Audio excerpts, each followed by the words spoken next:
Laços de Família é uma telenovela brasileira produzida e exibida pela TV Globo de 5 de junho de 2000 a 3 de fevereiro de 2001. Substituindo Terra Nostra e sendo substituída por Porto dos Milagres, foi a 59ª novela das 8 transmitida pela emissora, com 209 capítulos exibidos.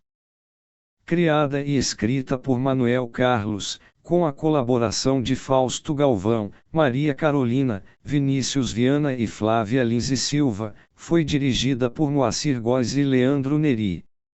A direção-geral foi de Rogério Gomes, Marcos Chestman e Ricardo Waddington, também diretor de núcleo. Contou com Vera Fischer, Carolina Dickmann, Reinaldo Gianecchini, Tony Ramos, Marieta Severo, Débora Seco, Luigi Baricelli e Giovanna Antonelli. Dezembro de 1999. Helena, uma empresária bem-sucedida que reside no bairro do Leblon no Rio de Janeiro, se envolve em um acidente de trânsito com Edu, médico recém-formado. Eles acabam se apaixonando e começam um namoro. Mas Alma Flora, a tia de Edu, uma mulher rica e muito fina, porém, amarga e dominadora, que o criou como um filho após a morte dos pais deste, é contra o relacionamento, vendo em Helena uma ameaça ao futuro do sobrinho, principalmente pela grande diferença de idade entre o casal, visto que Edu tem idade para ser filho de Helena. O acidente acontece no Leblon às vésperas do Réveillon que vira o milênio e ocorre em frente a uma livraria, cujo proprietário é Miguel, que também se apaixona por Helena. De idade próxima à sua amada, Miguel é um homem culto, com a vida marcada pela morte da esposa num acidente automobilístico que causou sequelas neurológicas a seu filho Paulo, que desde então, sofre paralisia cerebral, tendo dificuldades em sua coordenação motora e na fala. Além de Paulo, Miguel também tem uma filha, Cissa, que o auxilia na livraria. Dona de um temperamento forte, bastante falastrona, exibida e sem sorte com os homens, Cissa, pelo menos a princípio, se apaixona por Edu, mas não é correspondida. Em uma viagem ao Japão, Edu conhece Camila, filha de Helena, que durante este período, reside no Japão e namora Toshio, um japonês que conheceu enquanto estudava literatura em Oxford, na Inglaterra, mas ainda assim, se apaixona por Edu e logo coloca a perder seu romance com o japonês Toshio, uma vez que logo volta para o Brasil com Edu e Helena. A moça então passa a disputar o médico com a própria mãe, que após muitos conflitos, resolve terminar o relacionamento, deixando o caminho livre para a filha. Assim, Miguel consegue revelar sua paixão por Helena. O problema é que Camila é fruto da relação de Helena com seu primo Pedro, um homem rústico do campo que trabalha como principal administrador no Aras de Alma Flora. Pedro e Helena moravam na fazenda de Alessio, pai de Helena, no interior do Rio Grande do Sul quando eram jovens e ela era separada do pai de seu filho mais velho Fred, quando engravidou de Pedro, que assim como Camila, desconhece o fato de os dois serem pai e filha, já que Helena pouco depois reatou com seu ex-marido e fez Camila acreditar que Fred e ela são filhos do mesmo pai, que faleceu conforme Camila crescia. Quem se agrada bastante de Edu namorar Camila e não Helena é Alma Flora, que tem uma dedicação possessiva pelo sobrinho e por sua irmã e igualmente sobrinha de Alma, Estela, uma jovem romântica e reservada que juntamente a seu irmão mais velho, tenta evitar que a tia tome as rédeas de todas as decisões da família. Alma é casada com Danilo, certamente mais jovem que ela, sendo este seu quarto marido, sendo que Alma ficou viúva 2 vezes e seu terceiro marido a abandonou por seu jeito possessivo demais.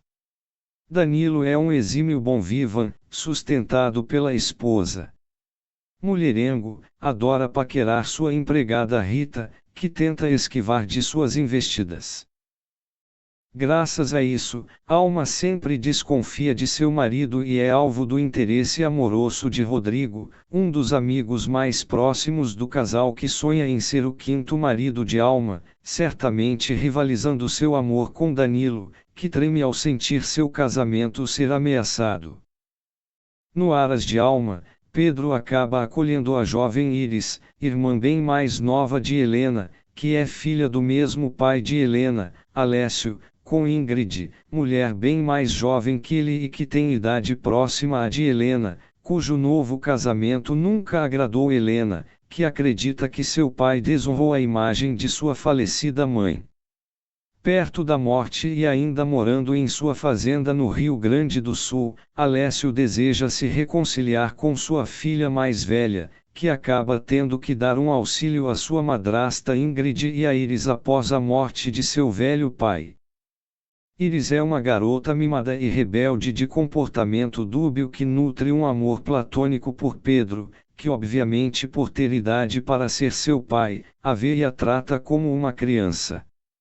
Detesta Camila, com quem tem brigas típicas de irmãs e não se conforma com o fato de Camila ter roubado o namorado da mãe e vive implicando com ela e a perseguindo. A garota é alvo do amor de Fábio, um cliente assíduo do Aras a quem Iris vive desprezando e que sofre com suas constantes grosserias mesmo quando acolhida por ele, que deseja comprar justamente o cavalo de estimação da moça. Eventualmente, Ingrid morre durante um assalto em que ela, Iris e outras pessoas são feitas de reféns por um bandido num posto de gasolina durante o período em que as duas se hospedam na casa de Helena. O bandido morre também, mas Iris, traumatizada com a morte da mãe, se torna uma moça ainda mais rebelde e segue implicando ainda mais com Camila.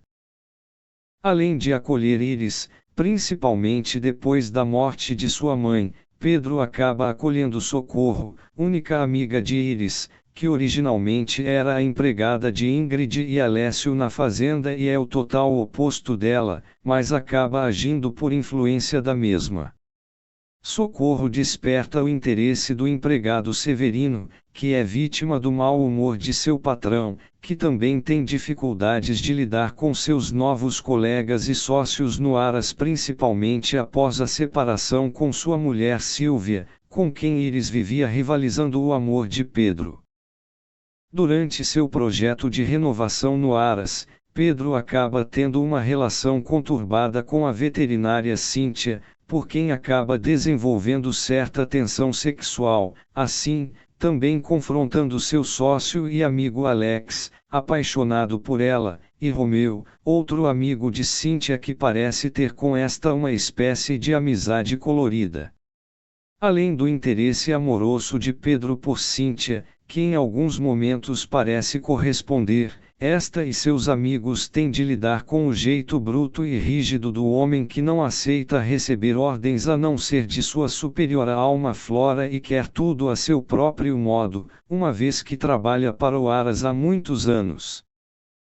Quem consegue amolecer seu coração é Camila, quando esta visita o Aras e mostra interesse em cavalos, o que conquista Pedro, que sequer imagina que Camila é sua filha e acredita não ter filhos. De volta à grande cidade, Fred, filho mais velho de Helena que mora no mesmo apartamento da mãe com a sua família, é um engenheiro desempregado que vive uma relação conturbada com sua esposa Clara, que é mãe de sua filha Nina, de apenas 2 anos de idade. Ciumenta, possessiva e extremamente exigente e mandona, Clara vive acusando o marido de sua suposta falta de capacidade de arranjar um emprego decente e ainda ter que morar com a mãe. Em meio a dívidas e a uma relação falida da qual Fred suspeita que sua esposa, que tem se ausentado com frequência, está o traindo, ele reencontra Capitu, sua ex-namorada de adolescência que por acaso é sua vizinha do prédio, o que reacende a paixão entre os dois, já que Capitu é muito admirada pela família do rapaz.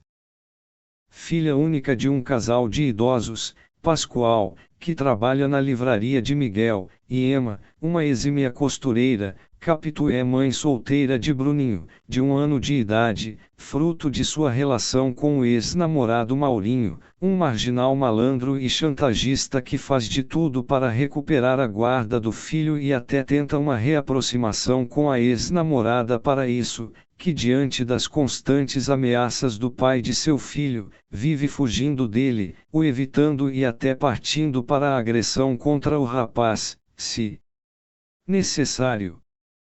Para se sustentar e a seu filho e seus pais, Capitu trabalha como garota de programa, dividindo o apartamento com sua melhor amiga Simone, que também é garota de programa. As duas moram no mesmo andar que os pais de Capitu, mas esconde esta condição de seus pais, que acreditam que Capitu é apenas uma estudante.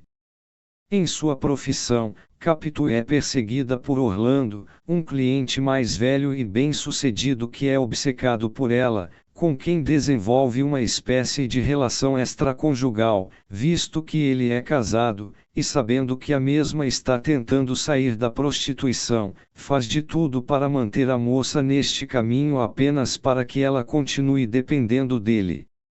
Outro que se apaixona por Capitu é Paulo, com quem esta desenvolve uma relação de amizade e cumplicidade. Os dois eventualmente têm um breve romance, e o rapaz, assim como Fred, é ameaçado por Orlando, enquanto Clara desconfia do envolvimento de seu marido com Capitu e começa a atormentá-lo por isso. Um núcleo mais cômico e amigável é o da clínica de estética de Helena, gerenciada por sua amiga e confidente Ivete, casada com Viriato, um marido atencioso, mas que sofre de impotência sexual. Os demais colegas de trabalho e amigos deles são Laerte e sua assistente Antônia, apaixonada por ele, que é pai do menino Tid, amigo e apaixonado por Raquel, que é filha de Ivete e Viriato. Além da secretária Márcia e da cliente assídua Elisa. Outro núcleo mais ameno é o do ator de teatro Onofre, que é vizinho e amigo de Pascoal e Emma, que constantemente frequentam sua casa. Onofre é casado com a cantora de ópera Ofélia e Luzia é assistente de ambos. Elenco: Vera Fischer, Helena Lacerda Soriano, Carolina Dickmann, Camila Lacerda Ferrari, Reinaldo Gianecchini, Eduardo de Albuquerque Monteiro Fernandes, Edu, Tony Ramos, Miguel Soriano, Marieta Severo, Alma Flora Pirajá de Albuquerque, José Maier, Pedro Marcondes Mendes, Débora Seco, Iris Franco Lacerda, Giovanna Antonelli, Capitu Bastos Gomes, Luíde Baricelli, Frederico Lacerda Ferrari, Fred, Regiane Alves, Clara Lacerda Ferrari, Helena Ranaldis, Cíntia Martins, Alexandre Borges, Danilo Menezes, Lília Cabral, Ingrid Franco Lacerda, Júlia Feldens, Maria Cecília Soriano, Cissa, Flávio Silvino, Paulo Soriano,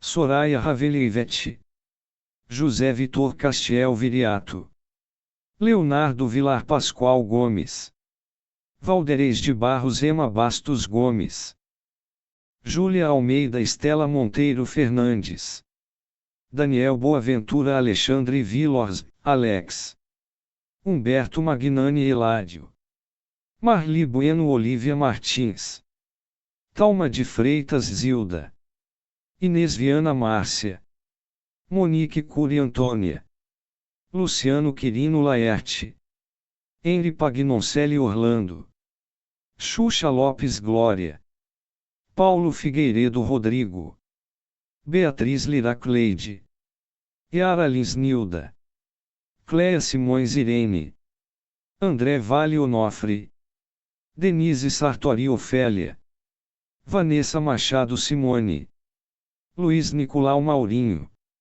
Juliana Paz, Rita, Mônica Siedler, Socorro, Cláudio Gabriel Severino, Arlete Heringer, Marta, Flávia Guimarães, Ana, Felipe Rocha, Zeca, Cíntia Benini, Isabel, Leon Góes, Bento, Paulo Zulu Romeu.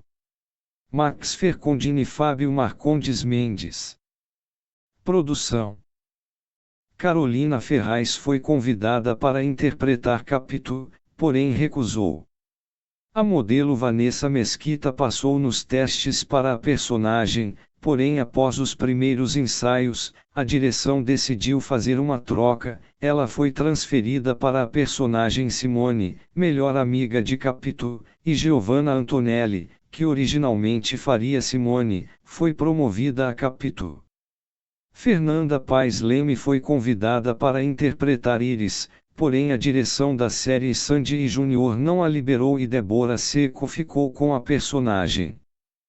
Rodrigo Faro foi escalado para interpretar Edu, porém o produtor de elenco Luiz Antônio Rocha viu Reinaldo Gianecchini na peça teatral O Príncipe de Copacabana e achou que ele se enquadraria melhor no papel. Convidou-o para um teste, no qual foi aprovado, enquanto Rodrigo foi transferido para O Cravo e a Rosa. Tóquio, cidade onde tiveram cenas gravadas nos primeiros capítulos. Um cenário externo reproduzindo uma floricultura foi construído, contando com mais de 40 arbustos de diferentes cores e tipos: rosas, lírios, gerberas, margaridas, orquídeas, todas artificiais, mas combinando a textura e tipo de iluminação. Os atores Tony Ramos, Vera Fischer, Reinaldo Gianecchini, Carolina Dickman e Julia Feldens viajaram para Kyoto, Nikki e Tóquio, no Japão, com uma equipe de 25 pessoas para gravar as cenas iniciais de seus personagens, Miguel, Helena, Edu, Camila e Cissa, respectivamente, com o apoio de profissionais da IPC Television, retransmissora da TV Globo Internacional naquele país. A livraria Dom Casmurro, propriedade de Miguel na trama, teve como locação nos primeiros capítulos uma livraria real, mas depois foi construído um cenário idêntico no Projac, com um busto de Machado de Assis e com quase 5.000 livros emprestados por editoras. Alguns atores passaram por treinamento especial e foram auxiliados por profissionais especializados, como nas locações da Clínica Naturalis, onde Helena é sócia, que lidava com vários tratamentos de beleza, como acupuntura e fisioterapia. Para as cenas no Aras de Pedro, os atores receberam treinamento para lidar com os cavalos. A trama também teve gravações na cidade de Camaquã, no Rio Grande do Sul. O diretor Ricardo Waddington declarou que procurou trabalhar com poucos movimentos de câmeras para conseguir traduzir a intimidade que o texto de Manuel Carlos deveria levar ao telespectador. O diretor optou por privilegiar o plano sequência, em que uma sequência é filmada sem cortes para interferir pouco nas cenas. Os capítulos foram pontuados por stock shots, imagens de arquivo com personagens e cenários típicos do Leblon. Para compor a personagem Capitu, Giovanna Antonelli entrevistou várias garotas de programa. Na opinião de Giovanna, sua personagem não era uma prostituta, e sim uma garota que fazia programas, pois ela era uma garota normal, que não dava pistas sobre a sua vida pessoal. Ela é uma garota como qualquer outra jovem carioca, que poderia ser sua vizinha sem que você percebesse o que ela faz. Giovanna Antonelli.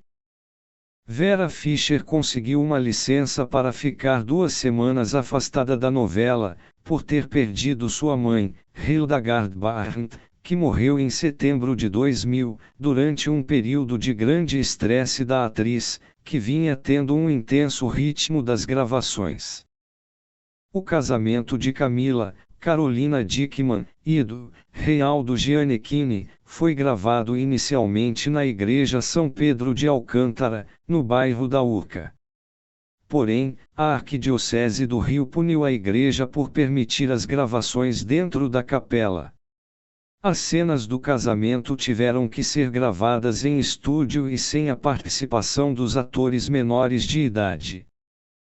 Em novembro de 2000, o Ministério da Justiça exigiu que a Globo retirasse do elenco da novela todos os menores de 18 anos, inclusive figurantes, e que a trama fosse exibida depois das 21 horas. A justificativa foi que a trama possuía cenas com conotação sexual e imagens de violência doméstica ou urbana. Além disso, os menores que estavam no elenco da novela não possuíam alvará judicial para poder atuar. Para solucionar o caso, o autor Manuel Carlos escreveu as cenas dos sumiços dos atores, que estavam proibidos pela justiça de aparecer na TV, colocando diálogos pros personagens adultos com justificativas comuns na trama para a ausência das crianças. O veto durou 3 semanas e, após acordo com a justiça, as crianças voltaram a gravar a novela. Um dos ajustes acordados foi a substituição de Lilian Matos, que vivia Helena em cenas de flashback na trama, por Andressa Coetzee. A única menor de idade que permaneceu no elenco foi Júlia Almeida, filha de Manuel Carlos, que conseguiu um mandado de segurança. Júlia Maggessi, com 2 anos na época, que havia substituído Larissa Honorato no papel de Nina, também foi afastada do elenco. Larissa, de 1 ano e 10 meses, foi substituída após as primeiras gravações por não ter se adaptado à trama. O caso mais emblemático ocorreu durante as gravações de uma cena de discussão entre os personagens de Luigi Baricelli e Regiane Alves, que terminava com um atropelamento. Regiane e a criança foram trocadas por bonecos. A atriz carregava a criança no colo enquanto descia lances de escada e discutia aos gritos na cena com o personagem de Baricelli, que precisou ser refeita 19 vezes e deixou a criança assustada a partir da 7ª vez. Na exibição da cena na TV, Nina aparece o tempo todo chorando. Um laudo feito a partir da cena pelo Núcleo de Psicologia da Primeira Vara da Infância e da Juventude do Rio de Janeiro, que apontou que a criança sofreu abuso psicológico, foi incluído na ação civil pública do Ministério Público do Estado do Rio. Para o jornal O Estado de São Paulo, Manuel Carlos admitiu o erro e passou a não escrever mais cenas de tensão envolvendo crianças. Em 2021, Regiane Alves declarou em entrevista que a cena do atropelamento foi uma de suas mais marcantes na trama. Uma das cenas mais marcantes é quando Camila, Carolina Dickmann, raspa a cabeça ao descobrir que tem leucemia. A gravação aconteceu no dia 5 de dezembro de 2000, emocionando a atriz, que chorou de verdade durante a gravação. A cena foi ao ar no dia 9 de dezembro. A cena foi usada depois pela emissora, em uma campanha para incentivar a doação de medula óssea. A campanha ganhou o prêmio BITC Awards for Excellence em 2001, na categoria Global Leadership Award. O prêmio é considerado a maior honraria concedida a ações de responsabilidade social do mundo. Outras cenas memoráveis foram quando Iris, Débora Seco, visita Camila, Carolina Dickmann, no hospital e acaba levando uma surra de Helena, Vera Fischer, e a morte da mãe de Iris, Ingrid, Lília Cabral, depois de ser baleada diante da filha durante um assalto. Iris fica abalada psicologicamente, e passa a ver o fantasma da mãe nos demais capítulos da novela. Para criar a cena, Manuel Carlos se inspirou no caso real do sequestro do ônibus 174, ocorrido no Rio de Janeiro em junho de 2000. A novela ganhou 3 paródias no humorístico Caceta e Planeta, Urgente, Esculachos de Família, Chifres de Marília, pelo fato do ator Reinaldo Gianecchini estar namorando Vera Fischer e Carolina Dickmann na novela, época em que ele estava casado com a atriz Marília Gabriela, e Passos de Quadrilha, devido à festa junina, como o grupo humorístico faz com praticamente todas as telenovelas do horário nobre da TV Globo. Tal como aconteceu com Eduarda Gabriela Duarte, personagem de Por Amor, os internautas também criaram sites contra a personagem Camila Carolina Dickmann. Visto a princípio como um manifesto de ódio, o autor declarou ver como positivo esse tipo de mídia, pois mede a repercussão da novela e mexe com o público. A personagem Iris também despertava o ódio dos telespectadores. A atriz Débora Seco chegou a apanhar em um supermercado. A agressora bateu na atriz com a bolsa e enquanto batia, dizia que odiava muito a Iris. Débora declarou que não se sentiu incomodada, e que ficou feliz com a repercussão do seu trabalho. A gravidez de Helena Vera Fischer, aos 44 anos e de modo natural, causou receio e críticas por parte dos especialistas em medicina reprodutiva. Segundo eles, a chance de uma mulher engravidar de modo natural depois dos 40 anos não chegava a 1%. Alguns afirmavam que na condição em que a personagem se encontrava, óvulos velhos, estresse e nenhum tratamento hormonal anterior, era quase impossível ocorrer gravidez. Ou seja, o caso mostrado na novela estava criando falsas expectativas nas mulheres. A trama conscientizou os telespectadores sobre a necessidade da doação de medula óssea, levando a um aumento no interesse para a doação. O primeiro capítulo, em 5 de junho de 2000, conseguiu 45 pontos de média, com pico de 52. Esses índices foram inferiores aos da antecessora Terra Nostra, que marcou 51 pontos na estreia. No capítulo em que Camila Carolina Dickmann raspou a cabeça devido à leucemia, exibido em 9 de dezembro, a trama marcou 46 pontos. No capítulo de 11 de dezembro, com a continuação das cenas, a trama bateu recorde de audiência, com 55 pontos e 61 de pico, atingindo 79% de participação. O último capítulo marcou uma média de 60 pontos, com picos de 68. A novela teve média geral de 44,9 pontos. Reestreou com 20 pontos. Nessa reprise, enfrentou uma forte concorrência com a segunda reexibição de A Usurpadora, apesar de ter elevado os índices de sua antecessora. Ao contrário do que é especulado, a trama de Manuel Carlos apresentou apenas uma derrota para o SBT em toda a sua exibição e um empate em 7 de março de 2005, quando marcou 14 pontos, a mesma média da novela mexicana, porém, esta chegou aos 15 de pico. A única vez em que a novela de fato ficou na vice-liderança foi em 17 de março, quando teve 14 pontos contra 16 da concorrente. Após isso, a trama de Maneco se manteve na liderança isolada, principalmente a partir do mês de maio de 2005, quando ficava frequentemente na casa dos 20 pontos. Seu maior índice foi no último capítulo com 33 pontos, sendo a maior média de um último capítulo na faixa desde a primeira reprise de Anjo Mal em 2003.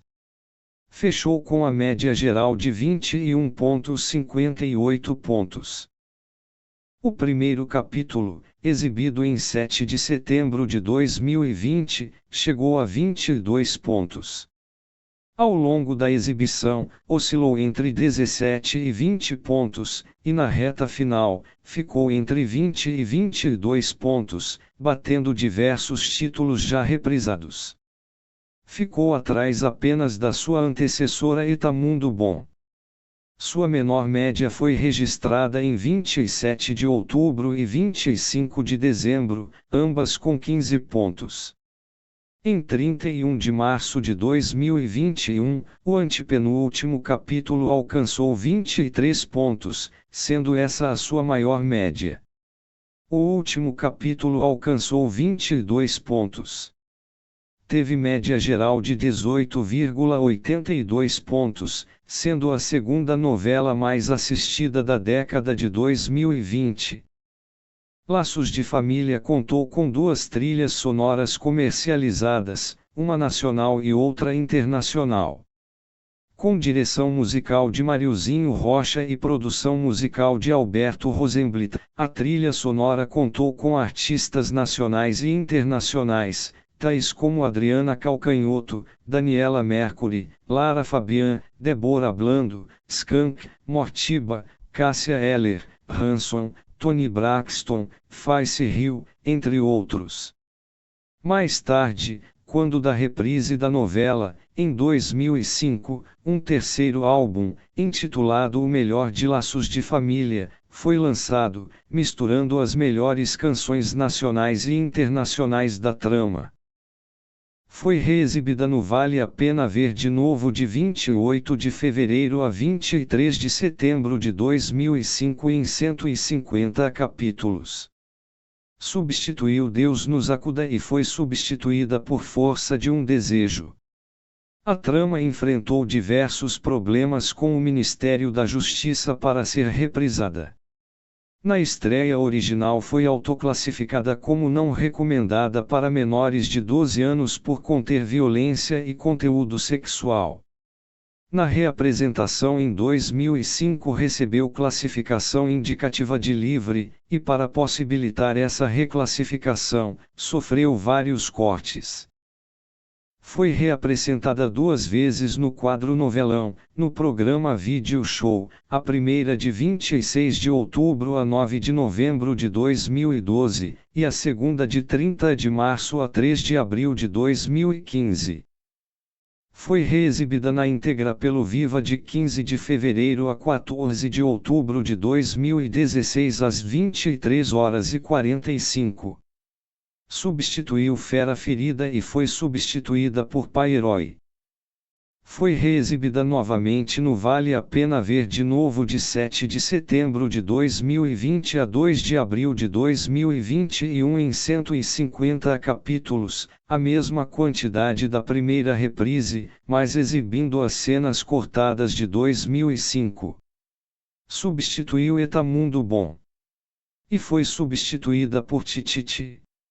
Essa reprise foi em comemoração aos 20 anos da sua estreia. Foi disponibilizada na íntegra pelo Globoplay em 14 de setembro de 2020, como parte do projeto Resgate da plataforma. Laços de Família foi exibida em 66 países. O drama da personagem Camila, Carolina Dickman, que tinha leucemia, gerou uma campanha pela doação de órgãos em toda a América Latina e nos Estados Unidos. 1 Argentina. 2 Israel. 3 Azerbaijão. 4 Bolívia. 5 Chile. 6 Cabo Verde. 7 Canadá. 8 França. 9 Cazaquistão. 10 Croácia. 11 El Salvador. 12 Equador. 13 Espanha. 14 Estados Unidos, para a população hispânica. 15 Geórgia. 16 França. 17 Grécia. 18 Honduras. 19 Iugoslávia. 20 Japão. 21 México. 22 Moçambique. 23 Nicarágua. 24 Paraguai. 25 Portugal. 26 República Dominicana. 27 Romênia. 28 Rússia. 29 Sérvia. 30 Suíça. 31 Ucrânia. 32 Uruguai. 33 Venezuela.